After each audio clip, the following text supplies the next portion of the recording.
Dirt roads to rock crawling, two-buck chuck to screaming eagle, moonshine to 50-year-old single malt.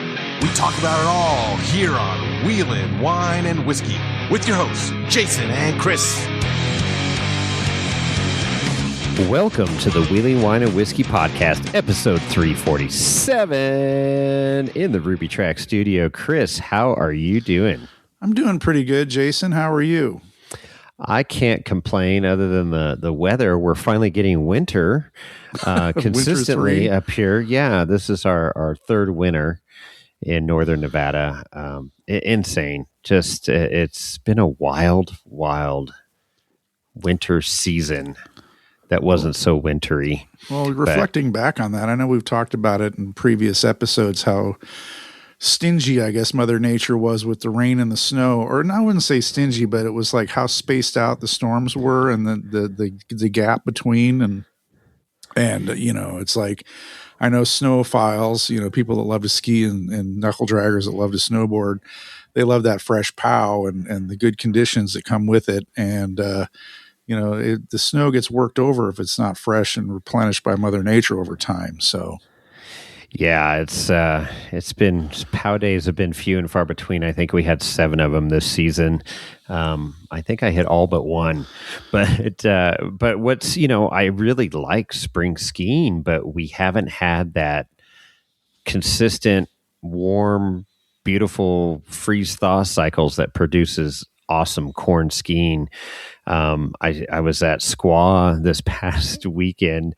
They had their Cushing crossing, you know, it's the 34th annual, I believe. Mm-hmm. And so we skied in the morning and it was overcast, nasty, and snow was like good at the top of the mountain. Then it went to shit right away after like 15 turns coming down the mountain. And then the Cushing's crossing was good, but they bumped it up an hour because the weather coming in. And it's a good thing they did because it just started dumping rain.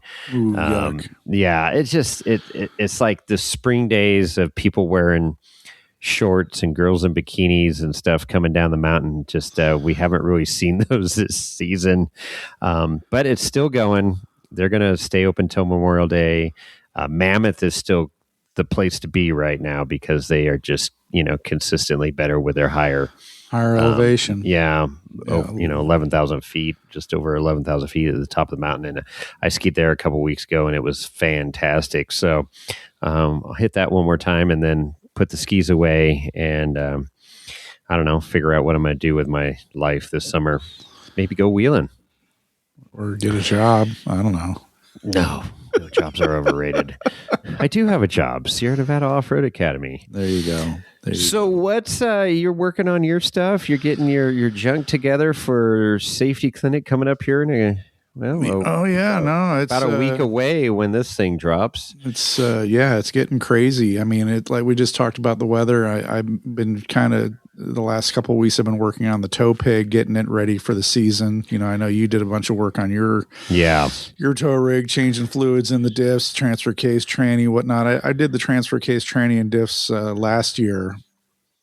And I don't have enough miles on them to do those again, but this is time for filters: oil filter, fuel filter, air filter, cabin air filter. And it's funny, I was looking at I keep records of all this stuff, as we all should. And, you know, what date you do it, how many miles are on the rig when you do it and stuff. And one of the things that is a trigger point for me for doing the cabin air filter, and if your vehicle doesn't have a cabin air filter, I really feel sorry for you, you know, because they're a game changer. But because I mean, some of these roads we drive on whether you're going, it's pretty amazing what they catch. Oh, no doubt. I mean, the road into Meadow Lake, you know, up there in the High Sierra, in the middle of the summer after everything's fully dried out. I mean, some of the roads can be very like flour, right? I mean, the dust could be like flour.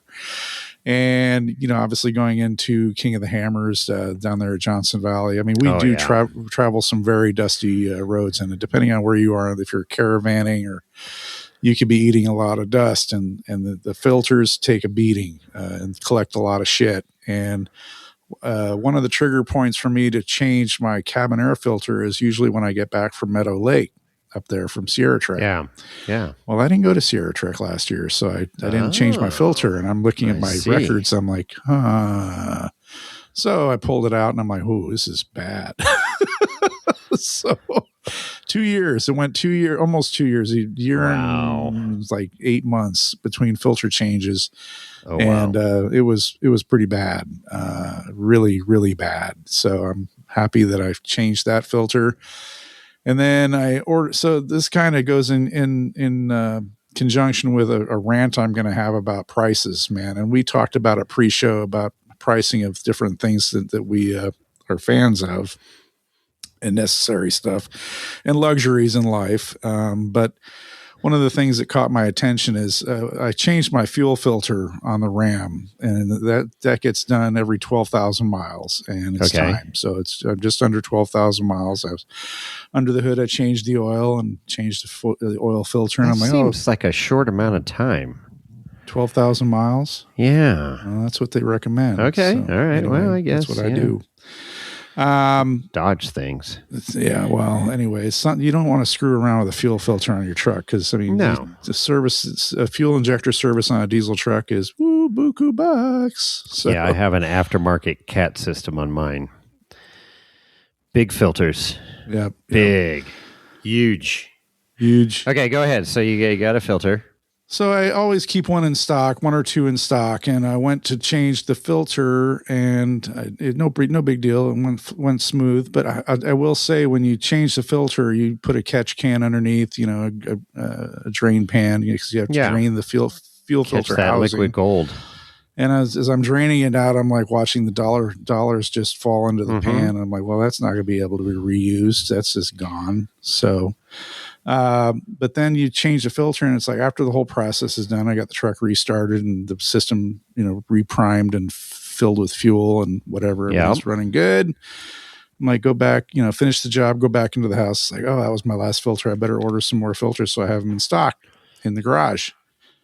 Well, man, I was in for a little bit of sticker shock on the price of OEM Cummins / Mopar fuel filters, which is the only thing I use. And, looking Amazon, did a quick Google search, and it's like the cheapest ones I saw that are OEM were like $77. And I used to pay $30 to $35 for a filter. And I'm like, what the fuck is going on here? I mean, this stupid things, I saw the prices as high as $90, and that's before shipping and tax. And I'm like, things have gotten a little out of control. I've also noticed that oil filters have gotten a little bit more expensive. I mean, they're like $16 to $18 for an OEM Mopar filter. But I guess the general trend of things is that they're getting much more expensive. And the sticker shock on the fuel filter, which I don't quite understand how a price can almost triple in roughly a year since I bought one, it doesn't compute in my mind. I don't know why. I didn't do any major research on it, but it I guess are our listeners experiencing the same thing throughout the country and or world, seeing a major jump in pricing if you have a diesel and your fuel filters for your diesel vehicles, whether they're in the United States or overseas? Are you seeing a big price increase is my question, I guess. Yeah, that's I haven't noticed it on my end, but like I say, I'm running CAT filters and interesting. I'll have to see. I know there's like I say, you prefer the brand name stuff. There's Doc's Diesel. I've seen some, discounts and stuff there, and I've heard people having good success with their filters, but yeah, I don't know. Well, and it's funny too. The other thing is my truck is a little bit of a bastard. I mean, other than you busting out of being a Dodge, but what's funny is it's like I have a 2012, so it's kind of like an in between years kind of deal. It's the last year of the Ram diesels that didn't need to have DEF. The 2013s had DEF, and that's one of the big reasons I bought the 2012 is so I could avoid the whole DEF debacle. Yes, I do have a DPF, diesel particulate filter, but I do not have the DEF fluid. Right. So, but what's weird is that I have to be very specific about the fuel filter that I buy, because there's two. The first time I bought a fuel filter, I went down to, what the hell did I do? I think I went to, where did I go? I don't remember. I think I might have gone to AutoZone. No, I went to Napa, and they had a filter. And they say, "Oh, this is I told them, they model your truck, engine, blah blah blah, and they look in their computer. Right. And Napa is usually pretty good. They usually have pretty good parts guys. And they said, "Oh, your filter is this one," and they handed me the filter, and I went home, and I'm like, "Okay, I'm going to do the change now." And I pulled it out, drained it, did the procedure, pulled the old filter out, and I went to stick the new filter in, and it didn't fit. Looked pretty close, but it wasn't quite the same. There's on the bottom of the filter, that when you first push it into the housing, my filter has an oval opening. Okay. The one that goes for the one that usually is for like a 2009 to 2011 or 12 has a round opening. Oh, interesting. So I have to be very, very specific and careful about the filter that I buy. I don't know if it's just a one model year thing. And maybe somebody that knows more about Cummins and diesel Rams can chime in, but I have to be very careful about the filter that I buy. That's one of the reasons why I buy only OEM. Gotcha. Because it has to have that oval opening on the bottom. Huh. Wow. Really making me want to go out and buy a Dodge right now. Well, I mean, this is the little idiosyncrasies that I deal with on this thing. I mean, it's just for sure. It is. I mean, it's a great truck. It's never let me down. I've taken really good care of it. How many miles you got on it now? 82,000. And it's what'd you say? A 14? 12. 12. Holy crap. Yeah, you need to travel more. Not at these fuel prices. Fucking, that's the other rant. Diesel is just ridiculous right now. Yeah. It's over California. It's over $7 a gallon. It's not uncommon to see it. Actually, the Rotten Robbie near my house here, it's $7.29 a gallon for diesel. I'm happy that I have a full tank right now. That I paid $6.15 for back a month or two ago. So I'm ready to go to Hollister, and that's the big thing we're getting ready for. Right. The safety clinic in a couple of weeks or a week and a half, and I have a full tank. So I mean, you're ready to go. I'm almost ready to go. All the service is done on the truck. I got the oil changed, the fuel filter changed, the air filters changed, tire pressure's checked. Haven't rotated the tires yet, but that'll be after this trip. And the other thing that's coming up that I have to do is it's going to be done by a shop. And I use Left Coast Diesel here in town. They're very reputable diesel repair shop.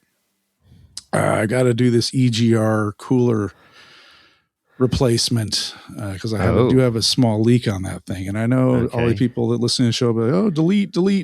And I'm like, yeah, this is California. You delete, you lose you don't pass smog. Yeah. So, but that part is apparently you have to buy the part from Cummins, and it's like, from what the guy was telling me, and this is last year, it's an $1,800 part. Oofda. And then of course labor to put it in. So we're looking at a chunk of dough to get that work done. Oofda. So, all right. Well, good luck with that. Hashtag Chris money. Hashtag Chris flat fucking broke now. Yeah. Wow. Okay. Well, it's all part of the cost of doing business, right? And you want to pay, you gotta pay to play. Yeah, that's it. And you take care of your tow vehicle and stuff, and it takes care of you. So, preventative maintenance. I'm all for it. Wow. All right. Well, that's we're $5.69 for diesel up here right now. I take that. I mean, it's still stupid expensive, but I mean, it is. I mean, remember back in the day, diesel was always cheaper than gasoline. No, yeah, I remember. I mean, it's like, gas is $2 a gallon. Oh, diesel's $1.25 or $1.50 a gallon. Now it's like everything. Diesel's way more expensive, and isn't it easier to make? Yes, it comes off the refinery first. It doesn't. So what the fuck? Well, it's all commodity driven, right? Like, think about how our commodities are moved across the country, and it's usually powered by diesel locomotive or semi trucks. all that stuff. So Yep. ships, it's just all part of supply and demand. Speaking of supply and demand, I got a rude awakening yesterday at Costco. I was craving some carne, some beef. It's what's for dinner.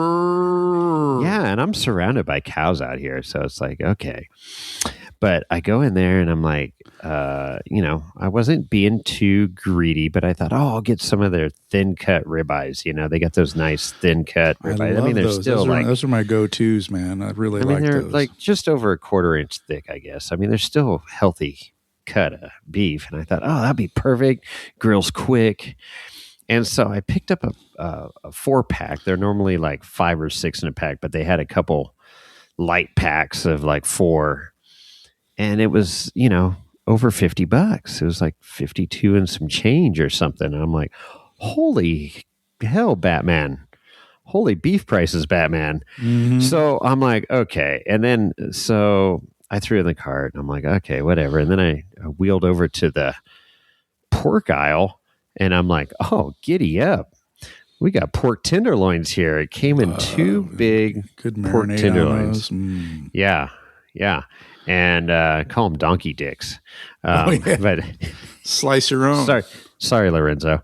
But yeah, so I opened up one package of it. There was 2 sides. So I thought it was 2 tenderloins. There's 2 tenderloins in this pack that I opened up last night.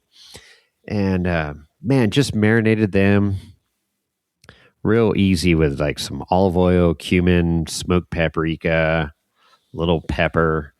And man, delicious. Barbecued it. I was like, okay, this is great. That was, and I still have another pack left, mind you. That was $14.14 I paid for that pork. So the other white meat is winning right now. I guess healthier for you too. But yeah, so I'm like, holy crap, beef prices, record high. 75-year low cattle supply right now. Wow. All-time low cattle supply. So just to put some numbers on this, did a quick Google search. So back in 2020, so 26 years ago, a pound of ground beef would cost you $1.48 to $1.63 per pound. Mm-hmm. Right now, it's $6.70 on average per pound. So it's gone up 48% since March of 21. They're expecting another 10% increase all the way through this year into 2027. So it's like, okay. So I'm like, why is there a 75-year low of cattle? Where did all these cattle go? So here is, according to Google, persistent drought, extreme production cost, and biological time lag that makes rebuilding herds a multi-year process. As of 2026, the national herd is estimated at a roughly 86.2 million head, the smallest since 1951. Wow. Now, that sounds like a lot of cattle, 86.2 million. But anyways, here's the key factors. Severe drought. Roughly 34 to 63% of the U.S. cattle herd has lived in an area impacted by drought over the last few years. The dried up grazing fields and has forced ranchers to sell for slaughter their breeding cows because they could no longer afford to feed and water them. Well, that makes sense. I mean, there's something happening with regards to, I don't know, I wouldn't call it climate change. If it, man-made climate change, that's a whole nother debate. But, the climate has always been changing over the history of the planet, and we may be in one of those cycles that's not conducive to, the lifespan of a cow. I don't know. Yeah, and then high input costs, a record high cost for feed, fuel, fertilizer, and labor have squeezed profit margins. Some ranchers have found it more financially viable to sell their high-value heifers for immediate profit rather than keeping them for 2 to 3 years to breed new calves. Wow. And then the biological delay, rebuilding a herd takes significant time. A heifer kept today will not produce a calf ready for market for approximately 30 months. Yeah. This cattle cycle means that even if rebuilding starts now, supply won't significantly increase until at least 2028. That's I don't know what's the word I'm looking for. That's disturbing, I guess. And not unheard of. I mean, few past episodes, I reported on how I destroyed a bunch of prime or ribeyes that cost me a small fortune, and now with all this news coming out, that makes me feel even worse. Thanks, appreciate that. Yeah, you bet. Here's another reason. The U.S. suspended live cattle imports from Mexico in July of 2025 due to the New World screwworm. How about that? That doesn't sound good. Never even heard of that. Screwworm, a contagious parasite. This halted the typical arrival of about 1.3 million head of cattle annually, further tightening the domestic market. And then finally, the aging ranchers and land use. Many old ranchers are retiring, and next generation is often unable to take over due to high interest rates and the rising cost of farmland, which is frequently sold for urban development. Or they're just fucking lazy.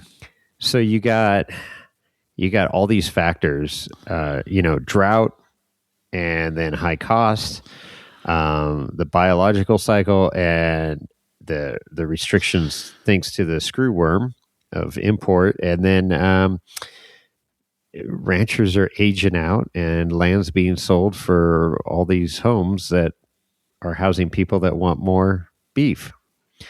So.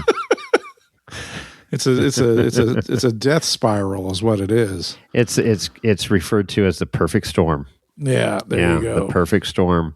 So, anyways, there's what's going on. I was scary, man, because and one thing I did see there at Costco, which was pretty cool, is I usually buy the beef in bulk and cut up my own steaks, and they had bulk, New York filet ribeye, which they normally have. Yeah. And, it's like $250 to $300 for this bulk, ribeye or whatever.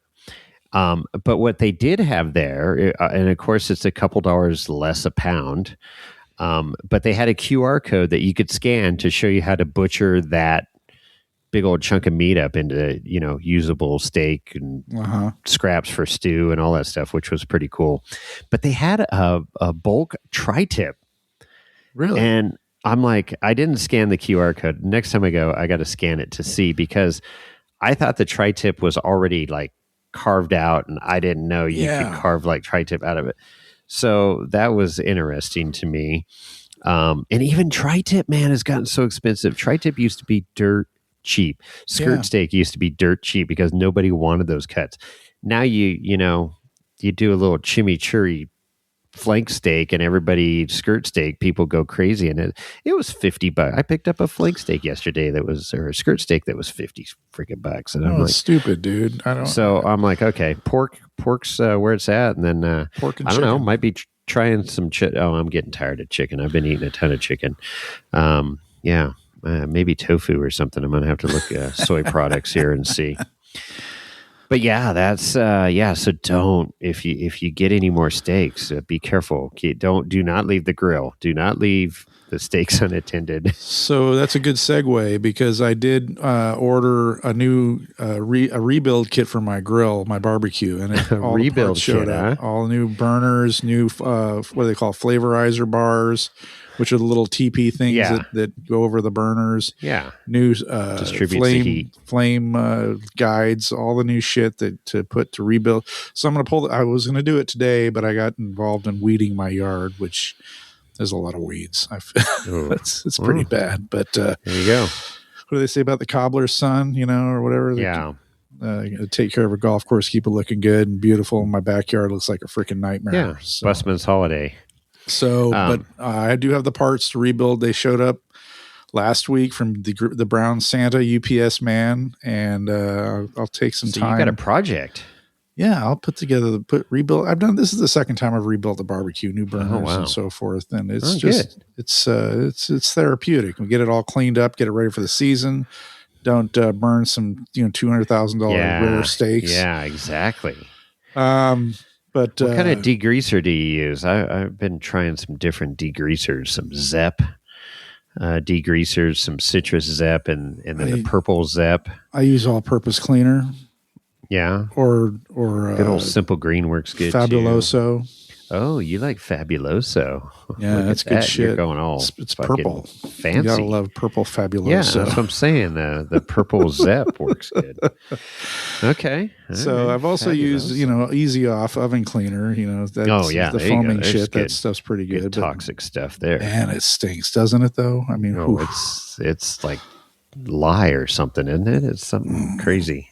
I don't know, but it does work. That's hardcore when you get to that level. That is hardcore. Might as well just get the sandblaster out.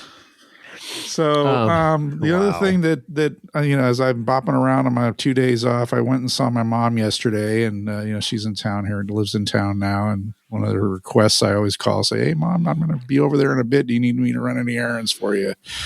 She inevitably always does, and I needed to run to the pharmacy for her, and I needed to go to the liquor store because she was running low on wine and a pack of cigs. No, she doesn't smoke anymore. Thank God. Okay.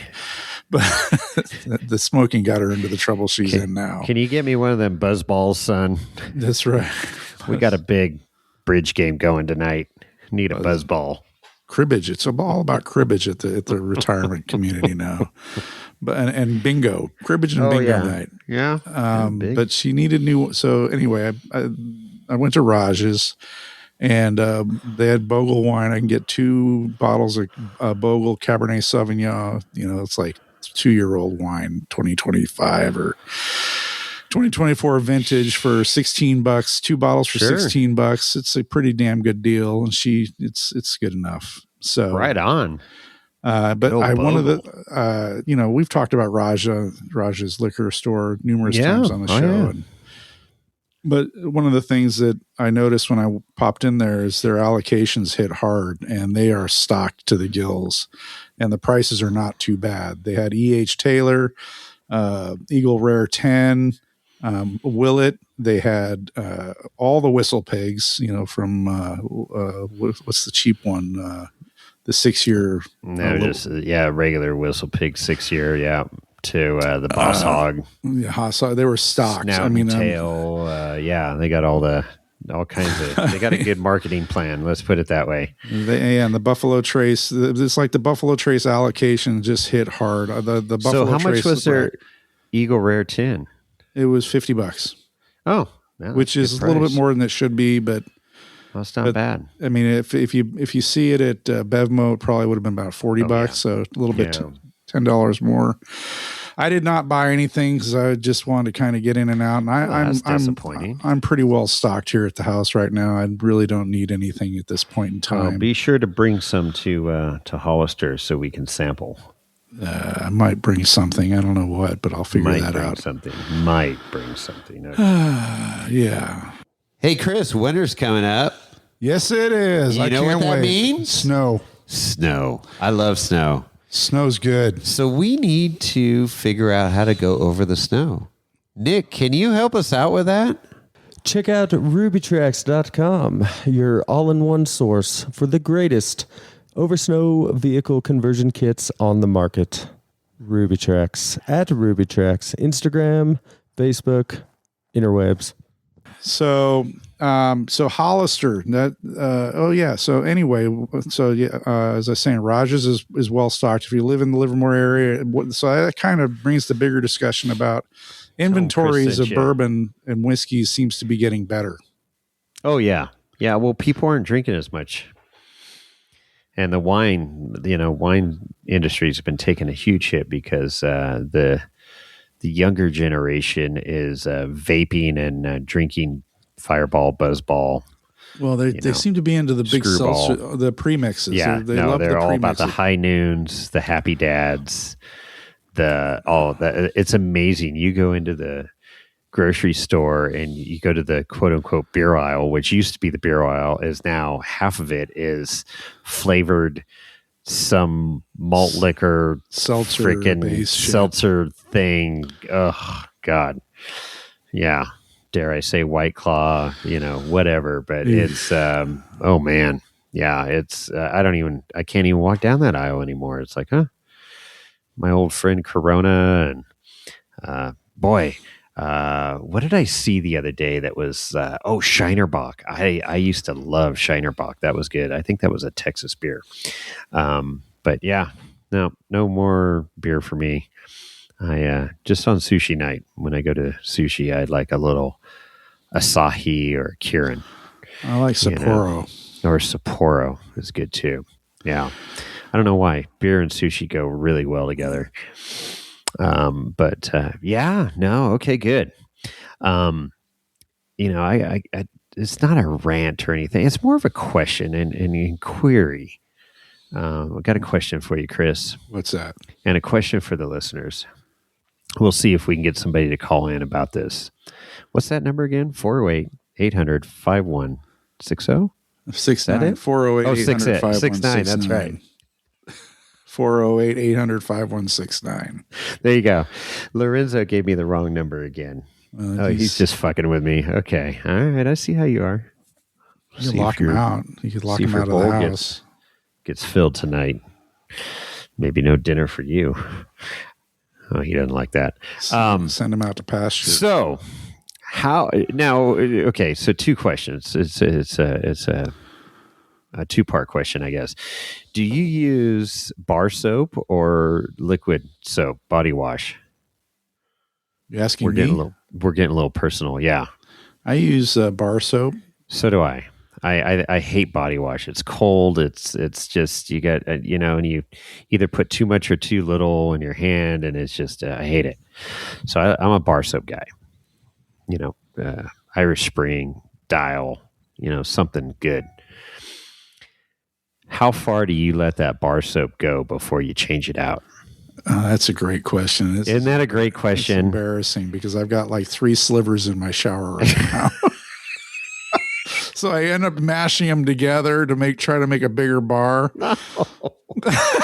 Dude, I'm a cheap son of a bitch. I know you are. I'm going to get every last set out of that goddamn soap that I possibly can. I get it. I can see like turning your shampoo upside down and getting a few more squirts out of it. It's upside down in my shower right now. When the bar gets so thin that it breaks in half or something, that's when it goes, I can't do it anymore. Or it's just like too small. It's almost like you remember the old Best Westerns and they gave you that tiny little miniature bar of soap? Yeah. Well, when it gets, even remotely close to that size, I chuck it. I just can't. If it breaks, it's gone. It's out of there. And hashtag Jason, I'm putting a new bar in, man. I got it. So I'm curious about our listeners if they do what you do and just crunch it up into the last little lather they could get out of it, or if it just gets to a certain size and where it just gets a little too small and you're like, you're out of here.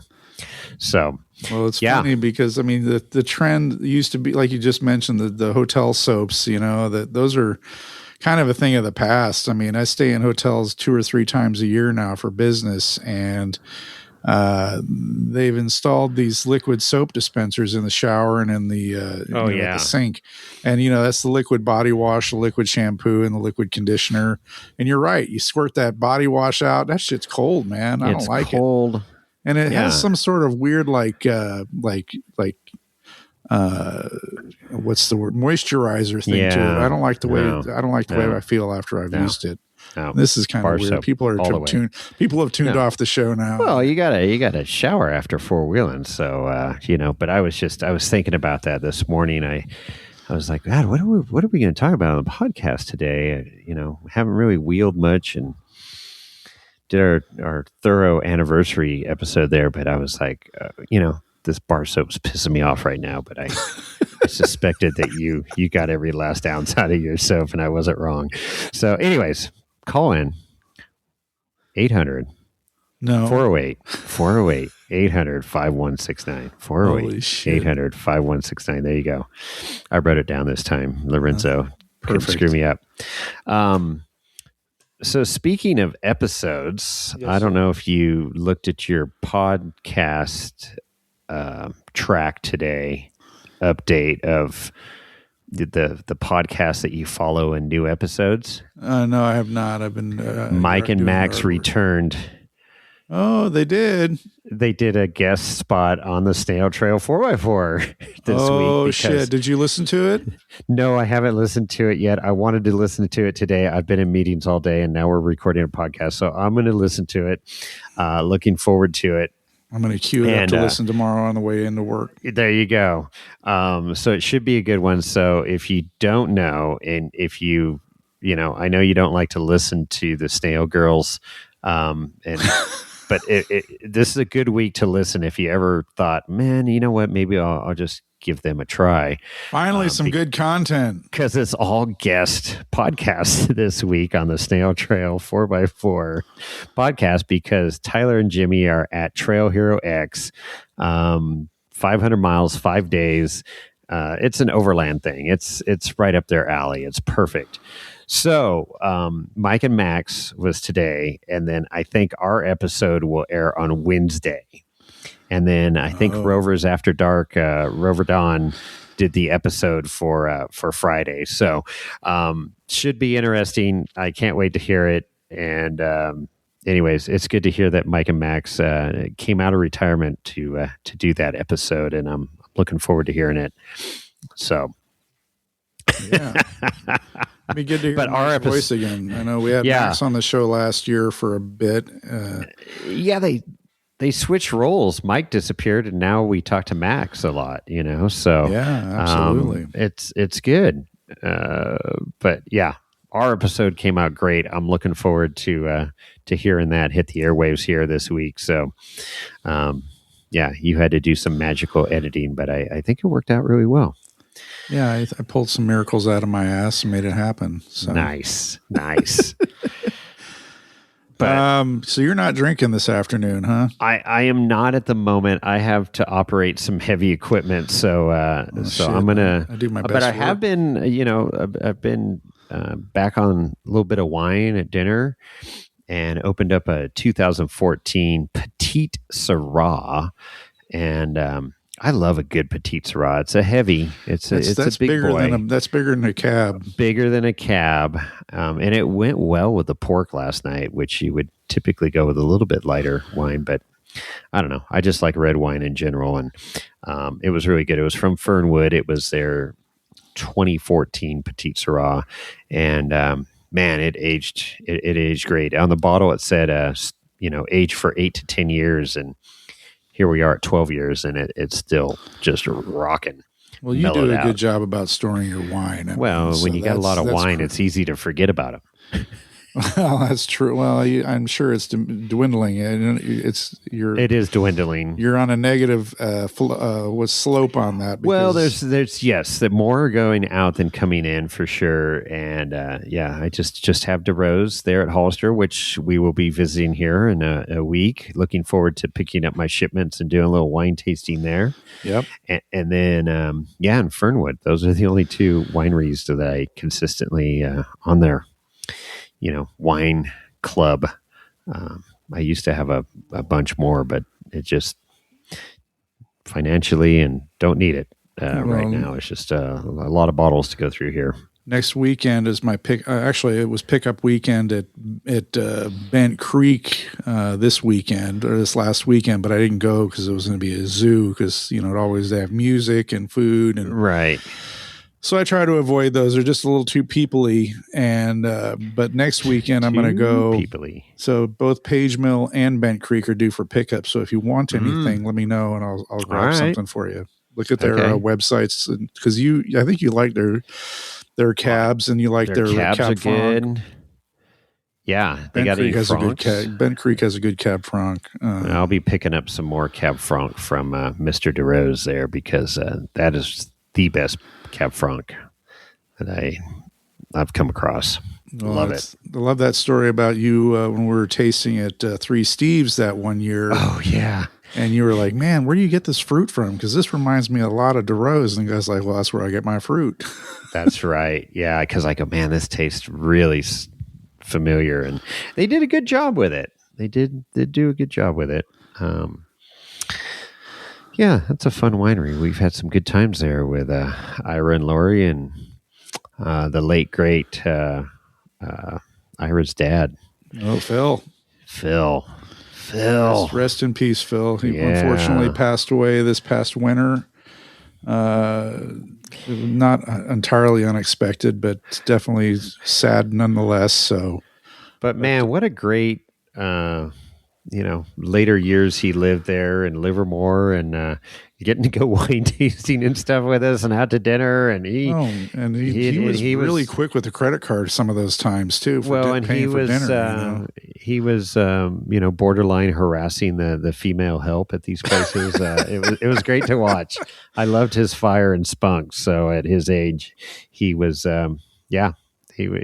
he was having a good time. So that was great. No. That's the way you got to do it, man. You got to do it, man. Enjoy it.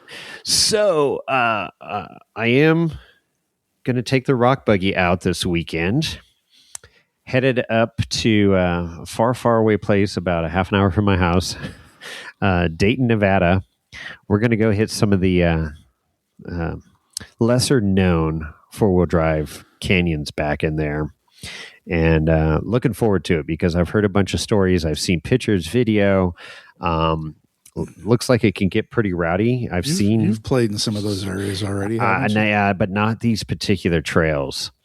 So I'm looking forward to it. It's going out with a good group. So we'll see how this goes. I think James and Rhonda are going to join in the reindeer games here, and Samurai James and Lady Samurai. We still got to come up with a new moniker for them. Well, you're welcome to come up. This is happening, so you got plenty of time to make it up here. But it's it'll be fun. I got to get. If any reason for me to get, there's multiple reasons to get up there: to hang out, to drink more of your wine, and drink some of your bourbon. And we have samples to drink too. That's right. So they've been sitting here patiently waiting for you. So, what are you drinking, Chris? Hey, I'm glad you asked. Yeah, what are you drinking, Chris? Are you drinking? I am drinking because today's my day off, and I've been doing yard work, and I busted out my bottle of Maker's Mark. Yes, good old Maker's. And you can't, you know what? It's pretty pedestrian, but that's a good weeknight. It's a good week. It's a daily. It's not. I don't like it as much as my go-to Woodford's, but I haven't had Makers in a bit. It's on the sweeter side. It is on the sweeter side. It's like a caramel bomb. Not a bomb, but definitely loaded on the caramel side. Caramel, diesel. But it's super good. I'm just imbibing a little bit tonight to warm the belly because it's a little overcast and chilly outside. I didn't see a rock in that glass. Are you drinking it straight? Neat as it can be. Straight, neat up. Look at you. Okay, good. And then you know what? I've had it on a rock and it smooths it over. It's pretty smooth to start with. But, it is. It's a good one. I mean. And I think these are the ones that should be in everybody's collection of basically, have a Maker's Mark. It's 45% alcohol, which means 90 proof. But this is a handle, so it's a big bottle. This is the bottle that actually spent some time on the lake bed at Hammers. Oh, wow. Okay. There you go. So it's got a little hammer's dust on it. It does have a little hammer's dust on it. So, but I'm still cleaning hammer's dust out of my camper. Whew, yeah, camper. That's I got to load that up next weekend. Is what. There you go. But I think everybody. So, that was what I wanted to talk about real quick. Okay. I know I've been forwarding, and I'm going to put it in the show notes. But this is a whole bit of a nerd thing. But I've been to the chat group. I've been attaching or informing you guys about bourbon information or whiskey information from a different podcast that a guy on there does. It's called the Windows Weekly podcast. Okay. It's Leo Laporte and the guy's out of Petaluma. Oh yeah. And he produces. Was he the one that did the history of whiskey and the Weller thing? Yeah, and all that? Well, not him, but another host on that show, Windows Week. Richard, I can't remember the guy's last name, but his name's Richard. There's three hosts. You got Leo Laporte, Paul Thurrott, and this other guy, Richard. Okay. And Richard he lives in Canada, and he is a whiskey / bourbon aficionado, and I wouldn't even hesitate to say, but an expert, way above us as far as Gotcha. his knowledge. And he travels the world. I mean, he was in Australia and he's in Switzerland recently, and he does bourbon and whiskey tasting in all those areas, and he talks about the different stuff that he imbibes. Right. And so I don't listen to the entire Windows Weekly podcast usually, but I fast forward to the very end, which is his segment. And some of the segments, he talks about some really good history or really good whiskeys that he's tasted. He's had the privilege of tasting some of the really super high end stuff that we would probably never have an opportunity to touch. But he talked about this. This last episode or 2 episodes ago, he was talking about Canadian whiskeys, and I've never found one that I like. Oh, my mom drinks Canadian Mist, which is truly horrible swill. Oh my God. It's bad. It comes in a plastic bottle, and I'm like, Mom, we can do a little bit better here. And she came. I love my mom. Don't get me wrong. I mean, it's just like anything. She doesn't listen to the podcast, so she doesn't hear this, but, she came. We had her over to the house last weekend for dinner, and before I picked her up at her place, and because she doesn't drive and she doesn't have a car anymore, and she's like, "Oh, Chris, grab my bottle of Canadian Mist so we can bring it over to your house." And I'm like, "Mom, that's like bringing sand to a beach." Yeah. And I'm like, "Mom, I have plenty of bourbon and whiskey," and she's like, "I don't like bourbon or whiskey." I'm like, "Mom, Canadian Mist is whiskey." It is whiskey. Bad whiskey. Yeah, it's really bad whiskey. And it's like, you need to try good whiskey. I mean, good whiskey is... Yeah, be careful what you start there. Then she's going to be hitting your good stuff. I know. That's the dangerous thing. It's like when I don't give her the good wine. If she gets the boxed Kirkland wine, There you go. So, but, I mean, the point I'm trying to make is there's tons of information out there to get more knowledge, more education, if you will, about good bourbons from the different parts of the world or different parts of the country. And and I will try to include in the show notes when I hear something that's totally worthwhile for listeners to get educated on. I mean, the first one I forwarded to you guys when he talked about the history, about how all the major distilleries kind of came from one guy. Right. I got to find that again, because I was telling a friend of mine about that, and I'm like, it's a good listen, and I'd like to take some notes and kind of retell it for our listeners, but it's very comprehensive and very entertaining. Well, it's how all the other major distilleries, came to be. One guy basically trained like 4 or 5 guys that started their own distilleries, exactly, and they're still around today. Well, they're not. I mean, their ancestors are still around, or the distilleries themselves are still around. They've had continuity, but it's a great listen, and that's why I sent it to you guys to give it a listen. Yeah.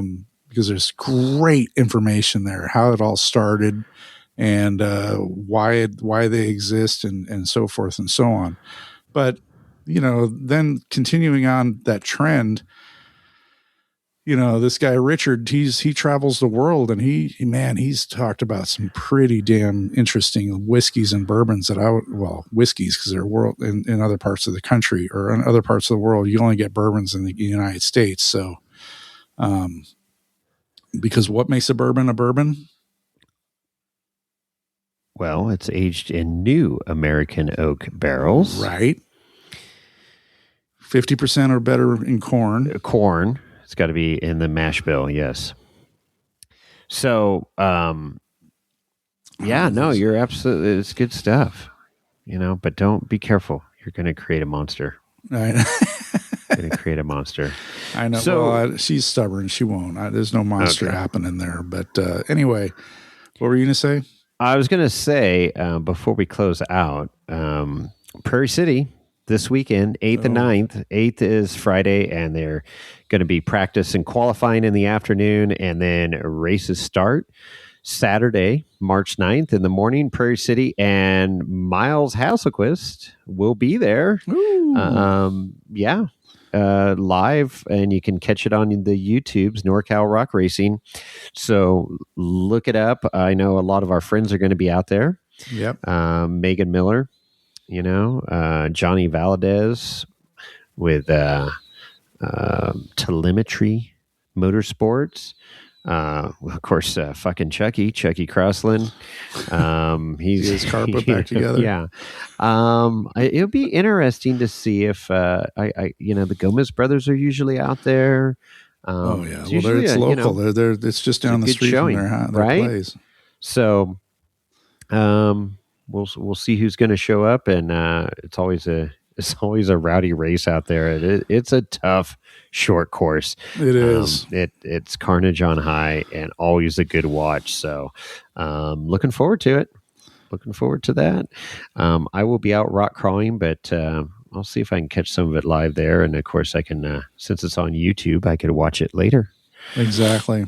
Did you watch any of the Roush Creek thing from last weekend? No, I didn't. The coverage was bad. Was it really? It was bad. They didn't have any drones. It was, obviously it's a different terrain. It's woods, and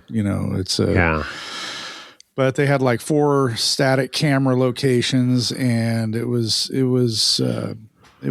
good. I tuned out after a bit. I was just like, there's just no it wasn't dynamic at all. It wasn't, it was kind of like everything was slapped together. It didn't feel right. Well, that's a hard one to video anyways because of all the trees. It's pretty dense over there. Well, that's all I got on my list. You got anything else? I do not, other than just the usual closeout stuff. Let's, talk to everybody about, going to the IG at Wheeling Wine and Whiskey. At Wheeling Wine and Whiskey. I'm out of practice. And you can also email, if you want to get a hold of Jason or I, email Jason at wheelingwineandwhiskey.com or me, Chris at wheelingwineandwhiskey.com. You can also email Lorenzo. Give Lorenzo a little love. He's Lorenzo at wheelingwineandwhiskey.com. We mentioned earlier the phone number, which is 408-800-5169, and call in. We had a couple of questions, or we threw a few questions out to the listeners in this episode. So if you want to get back to us and let us know what you think, that'd be great. So bar of soap, what do you do with it? Yeah. And how far do you go with it? And what's your experience with fuel filter prices for Cummins or anything in the world? If you're worldwide or in the United States, what your experiences on that are? And of course, don't forget about our merch. We got summertime rolling coming up really quick. You want to be out there representing Wheeling Wine and Whiskey with a T-shirt or a wife beater or whatever you want. Yep. The merch website is live. I got a theory, Chris. If you use body wash, you probably put your toilet paper, under instead of over, and you probably drive a Toyota. Because Toyotas suck. I had to get my Toyota suck in. You might sit to pee too. I don't know. It's a fourth thing they all have in common. What do all those things have in common? That's perfect. All right. With that, we're out.